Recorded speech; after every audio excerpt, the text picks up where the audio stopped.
Assalamualaikum warahmatullahi wabarakatuh. Selamat pagi semua. Oke, hari ini kita masuk ke pertemuan 13 ya. Untuk materinya sendiri masih kelanjutan dari pertemuan minggu lalu, yaitu mengenai metode Grady. Nah, untuk hari ini yang akan dibahas yaitu ada 3. Yang pertama ada traveling salesman problem, kemudian yang kedua ada minimum spanning tree, dan yang ketiga adalah shortest path problem. Oke, langsung saja saya masuk ke traveling salesman problem. TSP ya, atau traveling salesman problem ini dikenal sebagai suatu permasalahan optimasi yang bersifat klasik dan non-deterministic polynomial time complete atau NPC, di mana tidak ada penyelesaian yang paling optimal selain mencoba seluruh kemungkinan penyelesaian yang ada. Nah, untuk permasalahan ini melibatkan seorang traveling salesman yang harus melakukan kunjungan sekali pada semua kota dalam sebuah lintasan sebelum dia kembali ke titik awal, sehingga perjalanannya dikatakan sempurna. Nah, untuk definisi dari traveling salesman problem sendiri, yaitu diberikan N buah kota dan CIJ yang merupakan jarak antara kota I dan kota J, di mana seseorang itu ingin membuat satu lintasan tertutup, yaitu dengan mengunjungi setiap kota satu kali. Tujuannya adalah untuk memilih lintasan tertutup yang total jaraknya paling minimum di antara pilihan dari semua kemungkinan lintasan. Nah, untuk modelnya kurang lebih seperti ini ya rumusnya, di mana N-nya ini merupakan jumlah kota atau lokasi atau pelanggan yang akan dikunjungi, ya. Dan N ini tidak termasuk tempat asal atau base yang diindekskan dengan I sama dengan 0. Sedangkan untuk CIJ ini adalah biaya atau jarak traveling dari kota I menuju kota J. Sedangkan A itu adalah sepasang arc atau edge IJ yang ada, ya. Sebagai catatan bahwa IJ yang dimaksud di sini adalah arc yang ada dari node I ke node J.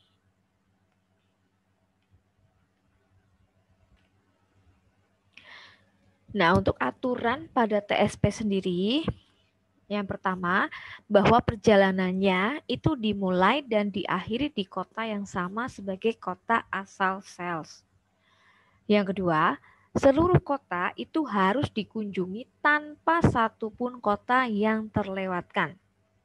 Kemudian yang ketiga, salesman ini tidak boleh kembali ke kota asal sebelum seluruh kota terkunjungi, di mana tujuan dari penyelesaian permasalahan ini adalah untuk mencari nilai optimum dengan meminimumkan jarak total rute yang dikunjungi dengan mengatur urutan kota. Sebagai ilustrasi atau gambarannya ya kurang lebih seperti ini.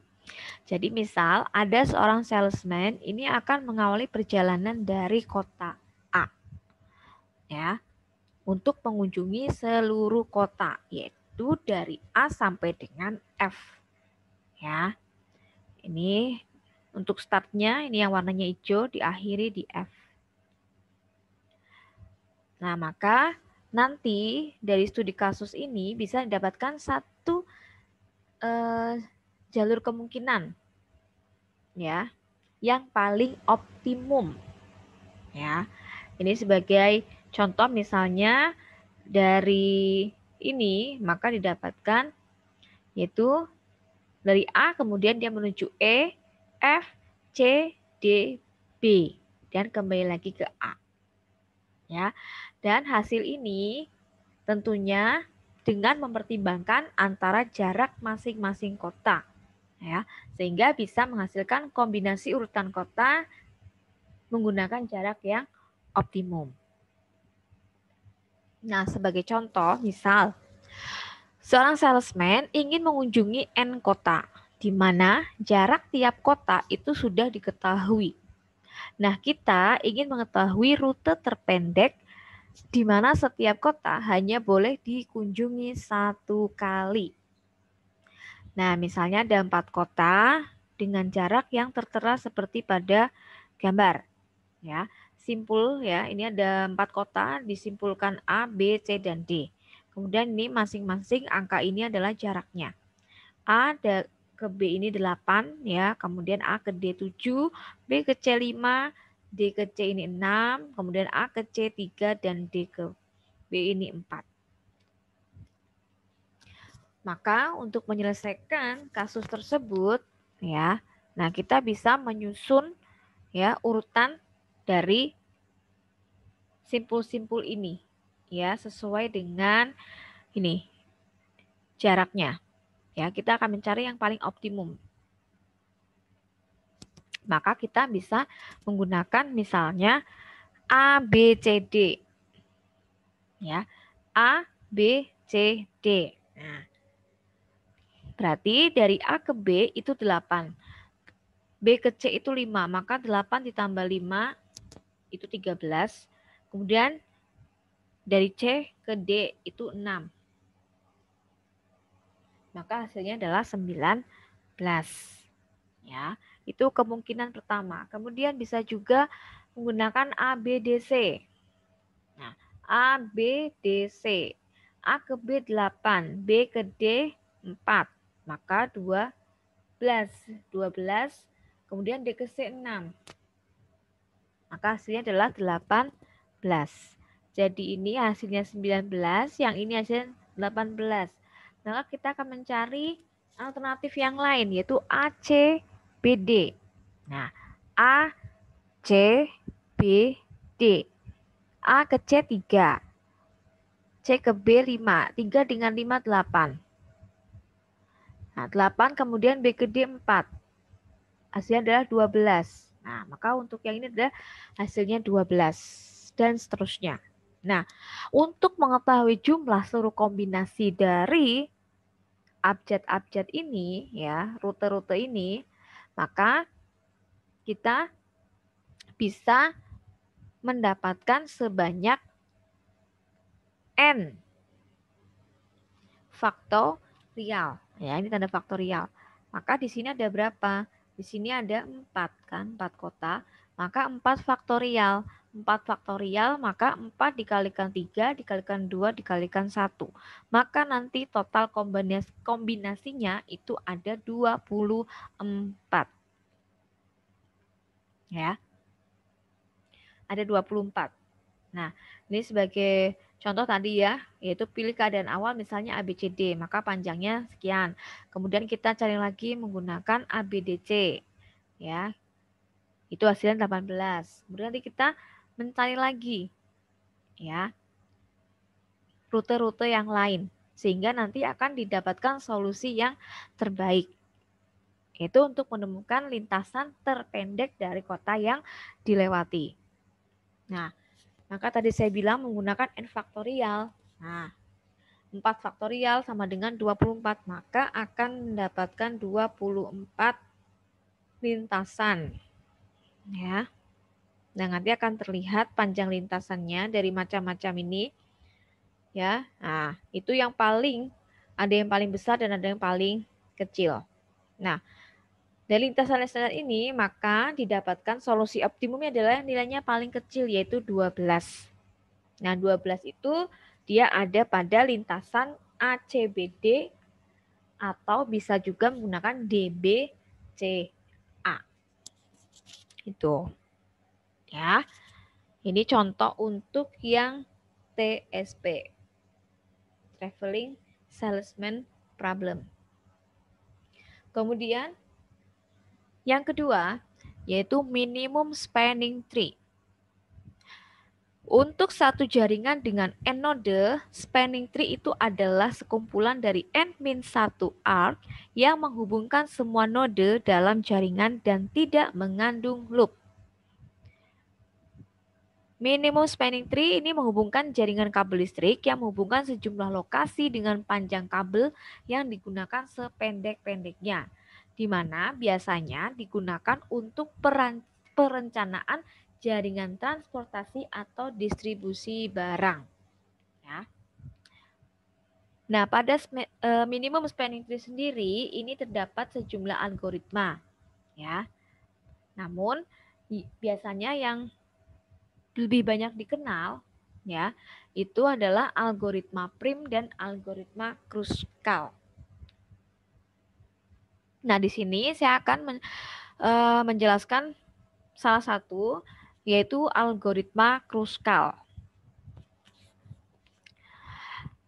Nah, sebelum masuk ke algoritma Kruskal, minimum spanning tree sendiri itu juga punya kriteria. Yang pertama, yaitu setiap ruas pada graf itu harus terhubung atau connected. Yang kedua, setiap ruas pada graf itu harus punya nilai ya atau label graf. Dan yang ketiga, setiap ruas pada grafnya itu tidak mempunyai arah. Jadi dia masuk kategori graf yang tidak berarah. Nah, sebagai ilustrasi kurang lebih seperti ini. Ya. Setiap ruas ini harus terhubung. Nah, ini terhubung ya. 1 dengan 2 terhubung, 2 dengan 3 terhubung, 3 dengan 1 terhubung. Kemudian setiap ruas itu punya nilai. Nah, ini punya nilai 1 dengan 2, nilainya 12. 2 ke 3, nilainya 7. 3 ke 1, nilainya 4.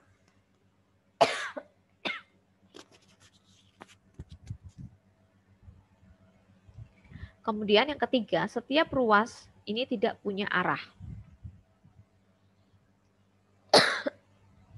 Nah, ini nggak berarah ya. Jadi tidak ada panahnya. Jadi bebas. Bisa 1 ke 2 atau 2 ke 1. Ini juga sama bisa 2 ke 3 atau 3 ke 2. Bisa 3 ke 1 atau 1 ke 3. Nah, ini jadi dari ilustrasi ini ada 3 spanning tree ya, yaitu arc 1-2 dan arc 2-3. Arc 1-2 dengan 1-3 dan arc 1-3 dengan 2-3. Nah, untuk arc 1-3 dan 2-3 ini adalah spanning tree yang merupakan kategori minimum spanning tree. Dilihat dari ini ya, 1 dengan 3 ini 4 ya, 2 dengan 3 ini 7. Ya. Ini hasilnya 12. Jadi paling minimum. Oke, untuk minimum spanning tree yang digunakan di sini adalah saya contohkan pada algoritma Kruskal. Nah, algoritma Kruskal sendiri itu adalah sebuah algoritma dalam teori graf yang mencari sebuah minimum spanning tree untuk sebuah graf berbobot yang terhubung. Nah, langkah di dalam algoritma Kruskal sendiri yang pertama adalah dengan melakukan pengurutan terhadap setiap sisi di graf, yaitu mulai dari sisi yang memiliki bobot terkecil. Kemudian yang kedua, yaitu dengan memilih sisi yang mempunyai bobot minimum yang tidak membentuk sirkuit pada pohon. Kemudian menambahkan sisi tersebut ke dalam pohon. Yang ketiga, yaitu dengan mengulangi langkah kedua ini sebanyak n-1 kali, di mana n itu adalah jumlah simpul grafnya. Nah, di dalam pembuatan graf algoritma Kruskal, itu lintasannya tidak boleh membentuk circle. Ya. Sedangkan untuk kelebihan dan kekurangan algoritma Kruskal sendiri, untuk kelebihannya ini sangat cocok digunakan saat graf memiliki sisi berjumlah sedikit, namun memiliki sangat banyak simpul, ya. Karena orientasi kerja algoritma ini adalah berdasarkan urutan bobot sisi, bukan simpul. Sedangkan kekurangannya yaitu kurang cocok digunakan saat graf di mana setiap simpul terhubungkan dengan semua simpul yang lain. Karena algoritma ini menitik beratkan pada pencarian sisi yang diurutkan. Sebagai contoh, misal diketahui grafnya kurang lebih seperti ini. Ya. Kemudian ini ya adalah bobot atau jaraknya.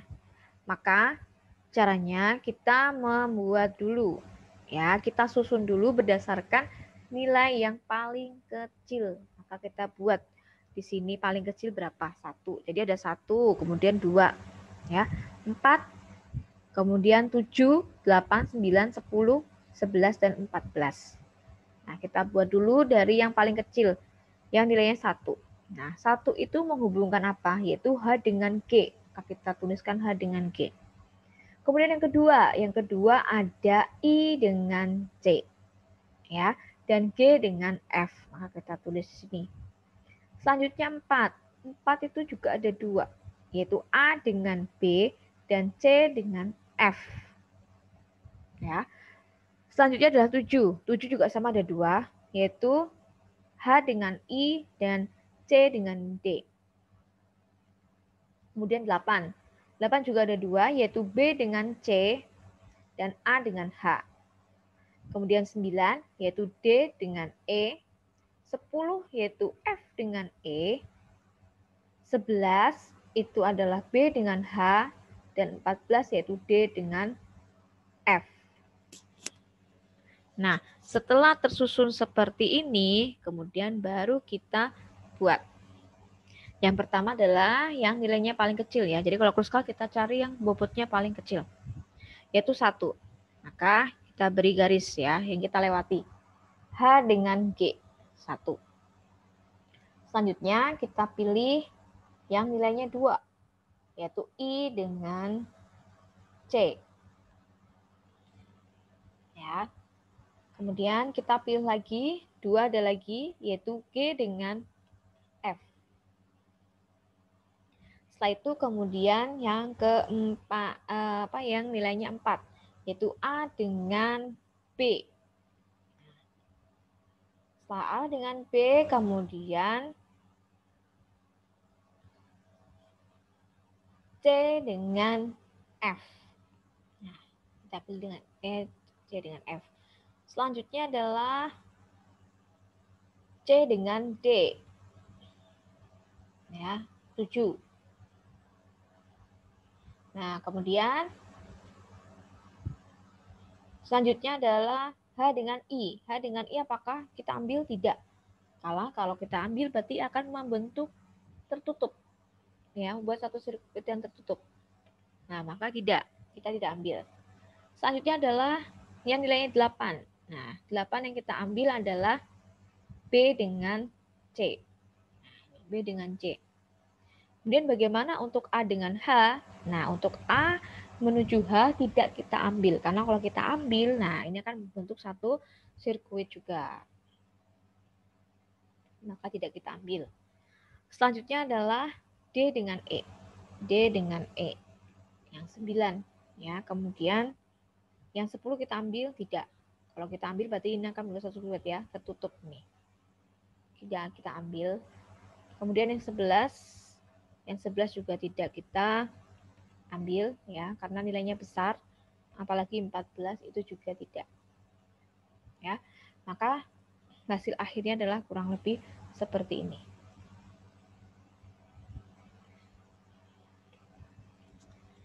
Kemudian metode yang ketiga yaitu adalah shortest path problem. Ini adalah pencarian lintasan atau jalur terpendek. Ya. Namanya juga shortest. Jadi dia mencari yang pendek.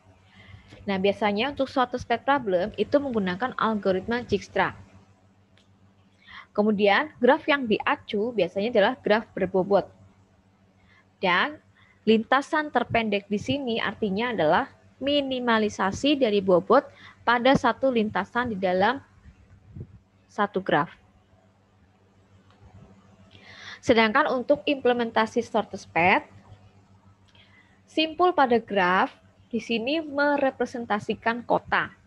Sedangkan untuk sisi atau edge ini menyatakan jalan yang menghubungkan dua buah kota.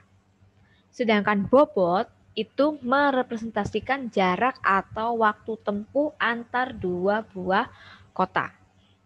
Maka untuk persoalan lintasan terpendek di sini adalah menentukan jarak terpendek dengan waktu yang singkat.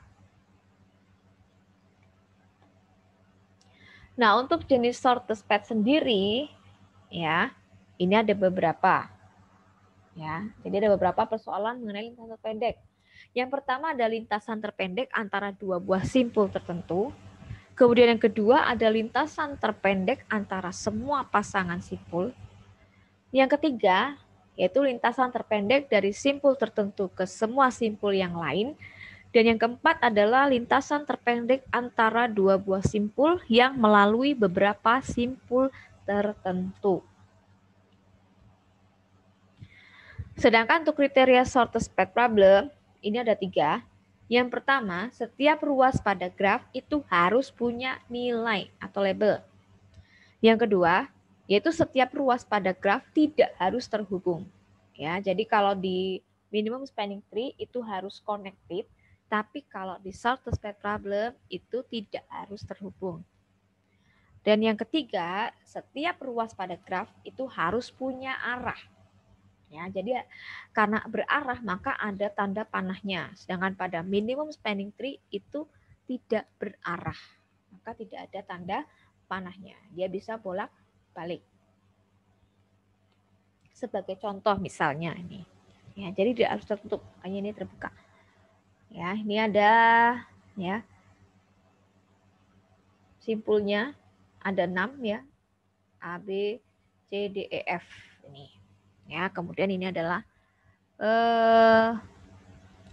bobotnya ya atau jaraknya. Nah, untuk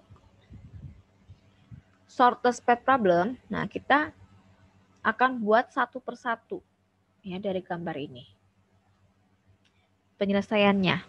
Langkah penyelesaian yang pertama yaitu dari A menuju ke B. Ya, yaitu jalur AB. Nah, jalur AB ini ada berbagai macam. Bisa dari A langsung ke B, ini kita bisa lihat tanda panahnya ya. Dari A ke B. A ke B berarti berapa nilainya? 50. Ya. Kemudian yang kedua, untuk menuju ke B itu bisa dari A ya, kemudian ke C ya, kemudian ke D baru ke B. Ya. A ke C itu 10, C ke D itu 15, D ke B itu 20. Maka dijumlahkan semua. Maka totalnya adalah 45. Yang ketiga, jalur A menuju B itu bisa dari A itu ke E ya. Nah, ini kan ada A ke E ya. Dilanjutkan habis itu E ke D, ini panahnya ke D, dan D baru ke B. Maka nilainya adalah A ke E 45, kemudian E ke D itu 30 ya. Kemudian D ke B itu 20. Nah,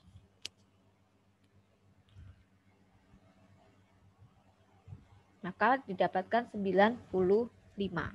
Nah, dari 3 jalur itu maka bisa dilihat 50, 45 dengan 95. Jalur terpendek ya untuk simpul dari A ke B itu adalah 45. Itu menggunakan jalur ACDB. Selanjutnya adalah jalur dari A menuju C. Nah, untuk A ke C ini bisa langsung ya. A ke C. Ya, ini kan ada AC berarti 10. Selanjutnya bisa juga dari A ya ke B. Ini panahnya ke B, kemudian B ke C. Maka A ke B itu 50, B ke C itu 15. Maka jaraknya 65. Ya. Kemudian bisa juga muter ya, ini semakin panjang. Itu dari A ke B itu 50. Kemudian dilanjutkan B ke E, ini 10. Kemudian dari E itu ke D. Ya. Nah, Setelah ke D, kemudian ke B. Setelah ke B, baru ke C. Nah, maka kalau dijumlahkan itu panjang, yaitu 125. Selain itu ada satu lagi, yaitu dari A menuju E ini. Ya, yang lengkungan ini. A ke E, kemudian ke D, D ke B, B ke C. Hasilnya adalah 110. Maka kita bisa bandingkan bahwa untuk jalur dari A ke C itu ada 4 macam. Nah, kita lihat yang paling pendek adalah yang dari A ke C, yaitu nilainya 10. Ya. Oke, tadi pertama A ke B, kedua A ke C, kemudian yang ketiga adalah A ke D. Ya. Untuk A ke D, nah ini ada 4 juga. Yang pertama dari A ke C, kemudian ke D. Maka 10 dengan 15. Yang kedua bisa menggunakan jalur A ke B, ya, kemudian B ke E ke D. Ya, maka didapatkan 90. Jalur ketiga yaitu dari A ke B, ini bisa A ke B, kemudian B ke C, C ke D. Ya. Selain itu ada satu lagi yaitu dari A ke E. Nih. Kemudian dari E baru ke D. Ya.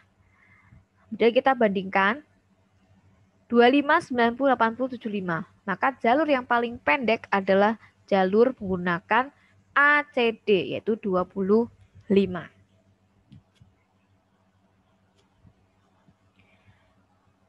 Selanjutnya adalah A ke E. Nah, untuk A ke E, ini juga ada 4, ya, yaitu dari A langsung ke E, ya, ini 45. Kemudian bisa juga dari A ke B, kemudian ke E. Kemudian ada jalur lagi yaitu A ke C dulu, ya, kemudian dari C ke D, nah dari D ke E. Selanjutnya bisa juga dari A ke C, kemudian dari C ke D, nah dari D ke B, setelah ke B baru ke E. Ya, maka dapatkan masing-masing ada 45, 60, 65, dan 60. Maka tujuan dari A ke E, jalur terpendek adalah AE, yaitu 45. Maka kalau dibuat menjadi tabel, kurang lebih seperti ini. Jalur A ke C, jarak paling dekat adalah 10. ACD paling dekat 25. ACDB itu 45 dan AE adalah 45. Ya, itu menggunakan shortest path problem. Oke, untuk pertemuan ke-13 ya, yaitu lanjutan mengenai penyelesaian menggunakan metode Grady, sudah selesai semua ya. Semoga bisa dipahami. Nanti kalau kurang jelas bisa dipelajari lagi. Di sini saya hanya menambahkan ya yang tidak ada pada slide. Ya, nanti kalian juga bisa membaca di slide yang kalian miliki. Oke, saya rasa itu saja yang bisa saya sampaikan ya untuk pertemuan ke-13. Silahkan nanti kalau ada yang belum paham bisa ditanyakan seperti biasa melalui grup WA. Dan saya akhiri. Wassalamualaikum warahmatullahi wabarakatuh.